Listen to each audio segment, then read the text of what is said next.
Good morning, friends. What is this now? Monday, 4th of May.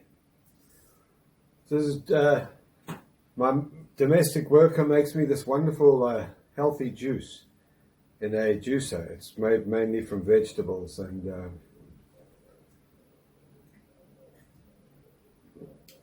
makes me hell of a horny.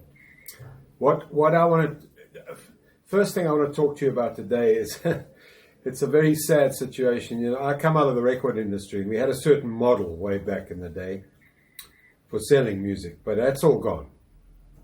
No one buys music at all anymore. And earlier this morning, I had my dear friend Leon Schuster on the phone, and he phones me at the moment quite often because he put out the song about the masks. You know, it's called Masker.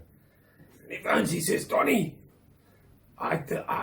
I think this song must be a flop, man. I don't know. I'm not hearing. I'm not. How are we doing?" And I said to him, "Look, but you know, he comes from the age where he put out an album or he put out a single. The record company marketed it, and you gauge the success on how many people bought the album or the single. So those days are gone. So he doesn't understand." I say, "Leon, listen, bud. My only yardstick for my music is, and not in terms of sales, no one buys my music, but I say YouTube. So the amount of hits on YouTube, you put a video up on YouTube, of course you have to make a video. Well, you don't have to, but I suppose it's better. So you put a song up on YouTube, and you gauge the popularity and success of it by how many hits it gets. So he knows that, and last year we had over 200,000 hits for his Springbok song, but now, of course, things have even changed since then. So what happens now is, for instance, I think his YouTube hits on this are approaching 4,000, which is not bad, but it's nothing compared to what it should be for a Schuster song. A friend of his sends him a screen grab, a screenshot of a watch party on Facebook where someone had put the video up and it got 51,000 hits. So he's saying, "But Donnie, can this be accurate?" And I'm saying, I said, "Sadly, Leon, what's happening now is that people are downloading the YouTube videos. They're putting them on watch parties on Facebook. They're not one person. There's another mate of his that did a watch party. That got 1,500 hits. And then, worse still, they put the videos on WhatsApp. So, and then they go viral on WhatsApp. And so they're not linked back to YouTube because people are no longer sharing the link. They're sharing the actual video. Or they're sharing the video on one platform for people to see, so like Facebook." So he says, "But Donnie," I said, "Leon, it's fucking frustrating. It's seriously frustrating for songwriters and musicians because he doesn't perform live. He puts out a song like this. He has no idea whether it's popular, whether it's doing well, whatever that means now, because it's not selling. Okay, so his agent might put it up for download, but I don't think people don't buy music anymore, and I can't tell the poor guy, you know, that how well it's doing. I can't say it's had X amount, 100,000 hits, 200,000 hits. And I think that's very, very sad for someone like Leon, because how do we gauge the success of our music? Of course, if it went on a streaming site, perhaps you could get the figures from a streaming site, but he's not going to put a song like that up on a streaming site because it's not a purely audio piece of work. It's a video. It relies heavily on the video. He's a comedian. So he doesn't know how well his video is doing. He's not selling the video. And I'm not sure if people want to have just the song. So he spends a bit of money on something like this, and he has no way, other than his friends telling him it's lekker or comments on Facebook, he has no way of telling whether his song is successful or not. And I find that very sad. Sorry, Leon, my butt. I don't know what else to say. The other thing I want to talk about this morning is popular misconceptions. You know, I always say that the human animal fascinates, frustrates, and confuses and confounds me. But the one thing that I find very interesting is popular misconceptions in society. What people have, you know, they grow up believing in a certain thing all their lives. They never think beyond what they're told, and that's how it is. And I was The one that there's two cases I want to discuss now. Last night I was talking to my friend John Varty, the environmentalist, and he had a bad heart attack last year. In fact, he's a guy who he has the 9 lives of one of the tigers he saved, because he was nearly killed in a helicopter crash. He was nearly killed by a tiger. He survived cancer. He survived some other illness.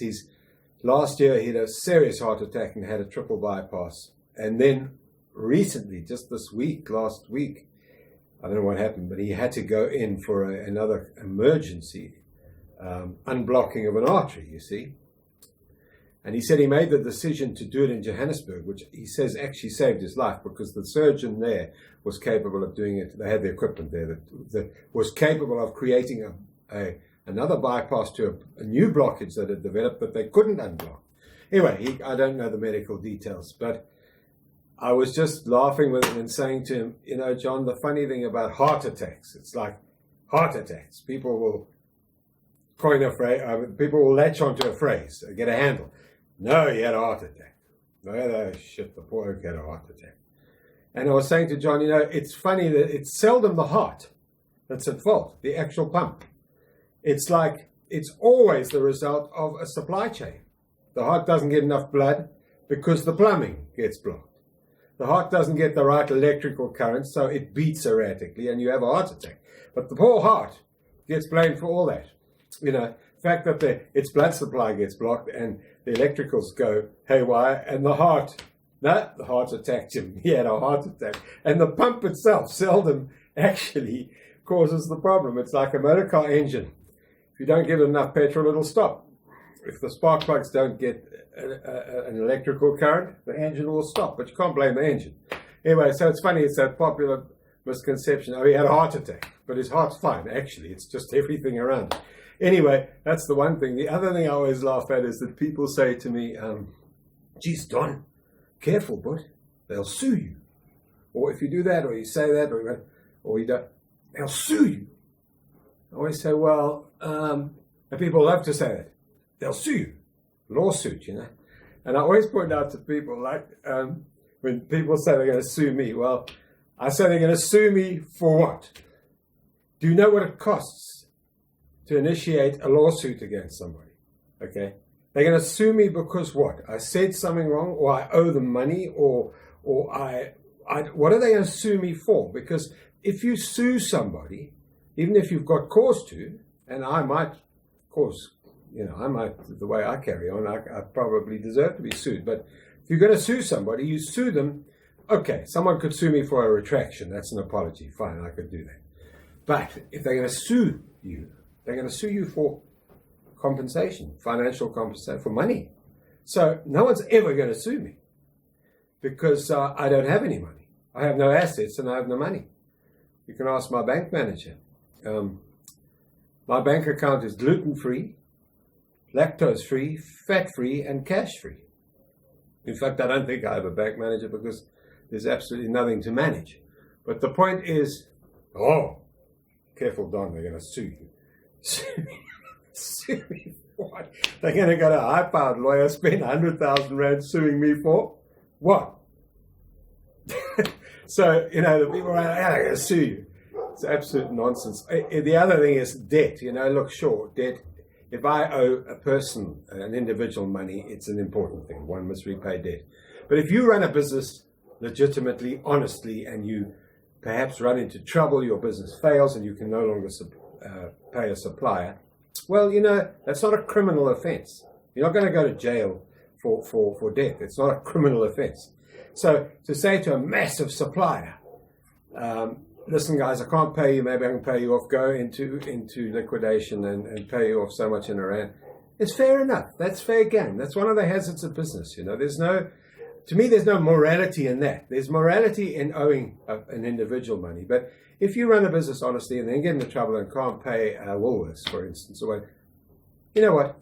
That bad debt's written into their profits anyway. They write off millions a year because they write that in. They know they're going to have defaulters and many thousands, and they're going to have a lot of bad debt. So It's the other thing. People are very scared of debt, but it's not a criminal offence. I'm not recommending that you rip people off by not paying them, but it happens. So that's another misconception. But the suing, it's the suing.